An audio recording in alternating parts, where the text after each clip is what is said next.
ಯಾವ ಥರ ಅಂದರೆ ಮನೆಯಲ್ಲಿ ಒಬ್ಬರನ್ನ ಕರೆದು ನೀವು ಅವರ ಮುಂದೆ ಮಾಡಬಾರದನ್ನು ಮಾಡಿದರೆ ಅವರಿಗೆ ಅದು ಆನಂದವಂತ ಇರ್ತದ.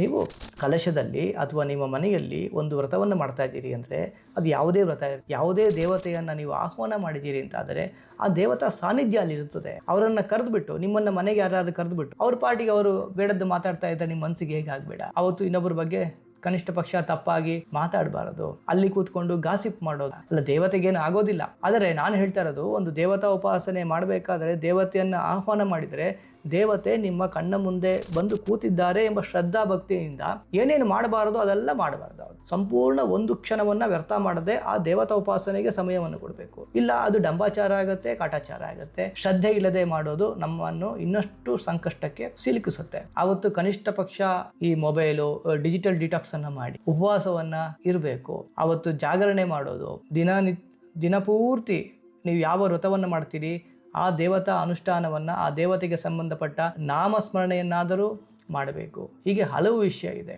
ಮತ್ತು ಹೊಸ ಸಂಪ್ರದಾಯವನ್ನು ದಯವಿಟ್ಟು ಶುರು ಮಾಡಬೇಡಿ. ನಿಮ್ಮ ಸಂಪ್ರದಾಯದಲ್ಲಿ ಯಾವ ವ್ರತಗಳನ್ನು ಮಾಡಿಕೊಂಡು ಬಂದಿದ್ದಾರೆ ಅದನ್ನು ಅವ್ರು ಹೇಳದ ಹಾಗೆ ಮಾಡಿ.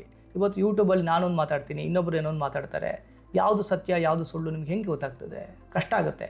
ಆದ್ದರಿಂದ ಹೊಸತನ್ನು ಅಳವಡಿಸಿಕೊಳ್ಳುವ ಮೊದಲು ನಿಮ್ಮ ಗುರುಗಳನ್ನು, ಹಿರಿಯರನ್ನು ಕೇಳಿಕೊಂಡು ನಿಮ್ಮ ಸಂಪ್ರದಾಯಕ್ಕೆ ಅದು ಸರಿ ಹೊಂದತ್ತಾ ಅಂತ ತಿಳ್ಕೊಂಡು ಮಾಡಲಿಕ್ಕೆ ಶುರು ಮಾಡಿ. ಇವತ್ತು ಸೋಷಿಯಲ್ ಮೀಡಿಯಾದಲ್ಲಿ ಫೋಟೋಗಳನ್ನ ಹಂಚಿಕೊಳ್ಳಲಿಕ್ಕೆ ಹೊಸ ವ್ರತಗಳನ್ನು ನೀವು ಸ್ಟಾರ್ಟ್ ಮಾಡ್ತೀರಿ. ತುಂಬ ಸಂತೋಷ, ಒಳ್ಳೆಯ ಕೆಲಸವನ್ನು ಹೆಚ್ಚು ಜನ ನಾವು ಬದುಕಿಗೆ ಅಳವಡಿಸಿಕೊಳ್ಳೋದು ತಪ್ಪಿಲ್ಲ.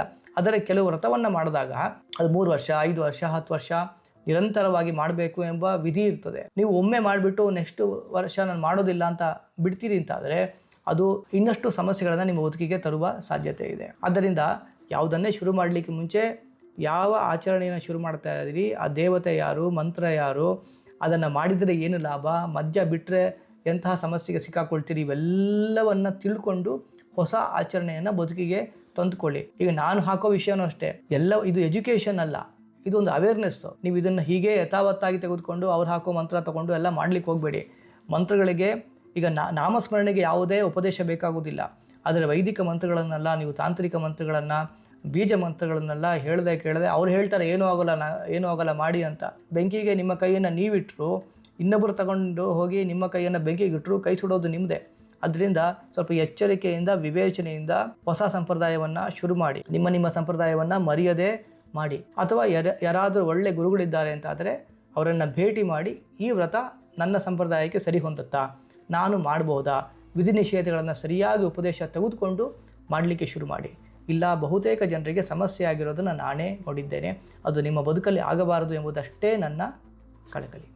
ದೇವತಾ ಉಪಾಸನೆಯನ್ನು ಯಾವುದ್ರಲ್ಲಿ ಮಾಡಬೇಕು ಅಂತ ನೀವು ಕೇಳ್ತೀರಿ. ನಿಮ್ಮ ಸಂಪ್ರದಾಯವನ್ನು ಪಾಲಿಸಿ. ಆದರೆ ಈ ದೇವತಾ ಉಪಾಸನೆಯನ್ನು ಯಾವುದೇ ಪಂಚಭೂತದಲ್ಲಿ ಮಾಡ್ಬೋದು. ಅಗ್ನಿಯ ಮೂಲಕ ಹೋಮ ಹವನಗಳನ್ನು ಮಾಡ್ಬೋದು, ಆ ದೇವತೆಗೆ ಸಂಬಂಧಪಟ್ಟ ಮಂತ್ರಗಳಿಂದ. ಮಂಡಲವನ್ನು ಹಾಕಿ ಮಂಡಲದಲ್ಲಿ ಆ ದೇವತೆಯ ಆರಾಧನೆಯನ್ನು ಮಾಡ್ಬೋದು. ಕಲಶ ಪ್ರತಿಷ್ಠಾಪನೆ ಮಾಡಿ ಆ ಕಲಶದಲ್ಲಿ ಆ ಭಗವತ್ ಶಕ್ತಿಯ ಆಹ್ವಾನ ಮಾಡಿ ಅಲ್ಲಿ ಆರಾಧನೆಯನ್ನು ಮಾಡ್ಬೋದು ಜಲತತ್ವದಲ್ಲಿ. ಹಾಗೆ ಮಂತ್ರದ ಮೂಲಕ, ಮಂತ್ರ ಉಚ್ಚಾರಣೆ ಮಾಡುವ ಮೂಲಕ ಆಕಾಶ ತತ್ವದ ಸಹಕಾರವನ್ನು ತೆಗೆದುಕೊಂಡು ಅನುಷ್ಠಾನವನ್ನು ಮಾಡ್ಬೋದು. ಇಲ್ಲ, ಯೋಗ ಸಾಧನೆಯ ಮೂಲಕ ಪ್ರಾಣಾಯಾಮ ಮಾಡಿಕೊಂಡು, ಕುಂಭಕವನ್ನು ಮಾಡಿಕೊಂಡು ಒಳಗಡೆ ಸಬೀಜವಾಗಿ ಸಗರ್ಭ ಅಂತ ಕರೀತಾರೆ, ಅಲ್ಲಿ ಬೀಜ ಮಂತ್ರದ ಉಪದೇಶ ಇದ್ದರೆ ಮಾತ್ರ, ನಿಮಗೆ ಆ ಸಾಧನೆಯ ಮಾರ್ಗದ ದೀಕ್ಷೆ ಆಗಿದ್ದರೆ ಮಾತ್ರ ನೀವು ನಿಮ್ಮ ಒಳಗೆ ಆ ಭಗವತ್ ಶಕ್ತಿಯ ಆರಾಧನೆಯನ್ನು ಮಾಡಬಹುದು. ಆದರೆ ಸರಳವಾಗಿ ಈಗಿನ ಸಾಮಾನ್ಯರು ಮಾಡೋದು ಕಲಶ ಆರಾಧನೆ. ಕಲಶದಲ್ಲಿ ದೇವರನ್ನು ಪ್ರತಿಷ್ಠಾಪನೆ ಮಾಡಿ ಮಾಡೋದು ಎಲ್ಲರಿಗೂ ಸಹಾಯ ಆಗುತ್ತೆ, ಸುಲಭವಾಗುತ್ತೆ ಮತ್ತು ಯಾವುದೇ ತೊಂದರೆ ಇಲ್ಲದೆ ಪ್ರತಿಯೊಬ್ಬರು ಮಾಡಬಹುದು. ಅದರಿಂದ ಈ ಕಲ್ಪೋಕ್ತ ಪೂಜೆಯಲ್ಲೆಲ್ಲ ನಮಗೆ ಕಲಶಾರಾಧನೆ ತುಂಬ ಮುಖ್ಯ ಅಂತ ಮಾಡ್ತಾರೆ. ಕೆಲವು ಕಡೆ ಅಂಕುರಾರ್ಪಣೆ ಅಂತ ಎಲ್ಲ ಇದೆ. ಒಂದೊಂದು ವ್ರತಕ್ಕೆ ಅದರದ್ದೇ ಆದ ವಿಶೇಷತೆ ಇದೆ ಮತ್ತು ಆ ದೇವತೆಗೆ ಸಂಬಂಧಪಟ್ಟ ಮಂತ್ರಗಳು ಮತ್ತು ಆ ದೇವತೆಗೆ ಸಂಬಂಧಪಟ್ಟ ವರ್ಣ ವಿಶೇಷ, ವಸ್ತ್ರ ವಿಶೇಷಗಳು, ಆಮೇಲೆ ಯಾವ ಹೂವಲ್ಲಿ, ಯಾವ ಪತ್ರೆಯಲ್ಲಿ, ಯಾವ ಮಂತ್ರದ ಮೂಲಕ ಅರ್ಚನೆ ಮಾಡಬೇಕು ಅಂತ ಎಲ್ಲ ಇದೆ. ಇವೆಲ್ಲವನ್ನು ತಿಳ್ಕೊಂಡು ಸರಿಯಾಗಿ ಶ್ರದ್ಧೆಯಿಂದ ಮಾಡಿ ಎಲ್ಲರ ಬದುಕಲ್ಲಿರುವ ದಾರಿದ್ರ್ಯ ದೂರ ಆಗಲಿ, ಆ ಲಕ್ಷ್ಮೀ ಕೃಪಾ ಕಟಾಕ್ಷ ಎಲ್ಲರಿಗೂ ಸಿದ್ಧಿಸಲಿ. ನಿಜವಾದ ಸಂಪತ್ತು ಯಾವುದು ಅಂದರೆ ಜ್ಞಾನ, ಭಕ್ತಿ, ವೈರಾಗ್ಯ. ಅದನ್ನು ಆ ದೇವಿಯಲ್ಲಿ ಕೇಳಿ. ಎಲ್ಲರಿಗೂ ಒಳ್ಳೆಯದಾಗಲಿ. ಶುಭ ದಿನ.